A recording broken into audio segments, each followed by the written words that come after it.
নমস্কার বন্ধুরা, আমার চ্যানেলে আপনাদের স্বাগত জানাই। আজকে আমি আপনাদের বানিয়ে দেখাবো চিংড়ি মাছ দিয়ে কলমি শাকের তরকারি। তার জন্য আমি কলমি শাকটাকে ভালো করে কেটে নেব। এবার খুব ছোট ছোট করে কাটবো না, একটু বড় বড় করে কেটে নিচ্ছি।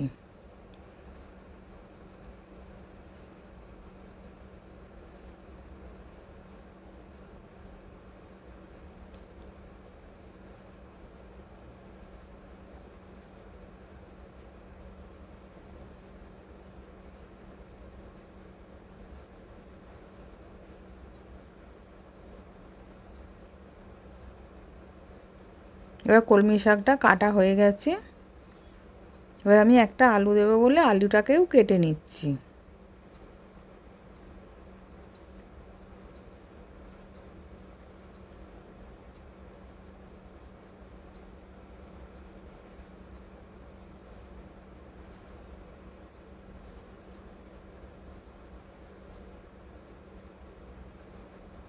এবার লম্বা লম্বা করে সরু সরু করে কেটে নিলাম।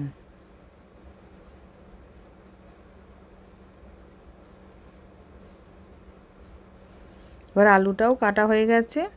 এবার কড়াতে তেল গরম করতে দিয়েছিলাম, তেলটা গরম হয়ে গেছে। ওর মধ্যে কালো জিরে ফোড়ন দিলাম, পেঁয়াজ দিলাম, দিয়ে ভালো করে ভেজে নেব।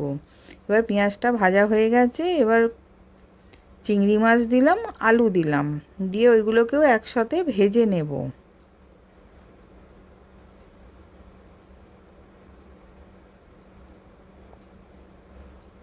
এবার চিংড়ি মাছ আলুটাও ভাজা হয়ে গেছে। ওর মধ্যে আদা রসুন পেস্ট দিলাম, হলুদ গুঁড়ো দিলাম, আর কাঁচা লঙ্কা কুচোনো দিলাম, দিয়ে সব একসাথে কষিয়ে নেব যাতে কাঁচা গন্ধটা চলে যায়।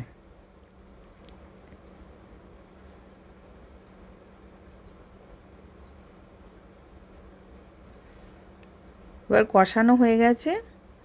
ওর মধ্যে আমি কলমি শাকটা দিয়ে দিলাম, দিয়ে ভালো করে মিশিয়ে নেব সব একসাথে।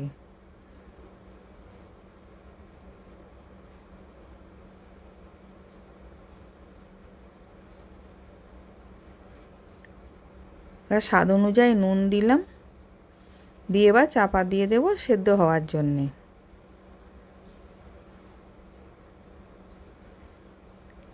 এবার আলুটা শাকটা সেদ্ধ হয়ে গেছে।